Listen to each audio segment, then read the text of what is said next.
हदायत जारी की हो। सो इन शॉर्ट जजेस की आज ऑब्जर्वेशन थी कि यहाँ पर खान साहब की हद तक कोई जुर्म होना ही हमें नहीं लग रहा बादियों नज़र में, और ये चीज़ें जज साहब को देखनी चाहिए थी। साथ ही साथ वीडियो लिंक के हवाले से जो उनका रिमांड लिया गया और रिमांड पर जो कार्रवाई की गई उसे उन्होंने कलअदम करार दिया और गैर कानूनी करार दिया कि वीडियो लिंक के जरिए ये ना कभी रिवायत हुई है और ना ये रिवायत डाली जाए कि वीडियो लिंक के जरिए रिमांड हियरिंग हो।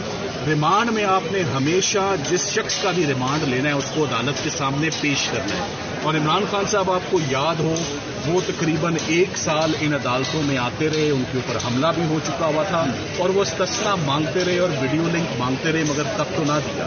मगर अब चूंकि उनको जेल से बाहर नहीं निकालना या उनको लाहौर नहीं लाना, तो इस वजह से वीडियो लिंक का सहारा लिया गया जिसको। सो आज का फैसला 2 अहम पॉइंट्स आ गए। 12 की 12 रिविजन पिटिशंस एक्सेप्ट हो गई हैं और उनका रिमांड खत्म कर दिया गया है और रिमांड को गैर कानूनी करार दिया गया है और उनकी अरेस्ट भी गैर कानूनी। अच्छा सर, ये बताएं, अगर रिमांड गैर कानूनी करार दे दिया तो क्या हम ये कह सकते हैं कि मुकदमात भी खारिज कर दिए जाएंगे इसके बारे में? जब तक आप फैसला ऑर्डर नहीं आएगा तब तक ये कहना मुनासिब नहीं है, मगर ये कबलस वक्त है। मगर गिरफ्तारी भी और उनका रिमांड भी और वीडियो लिंक।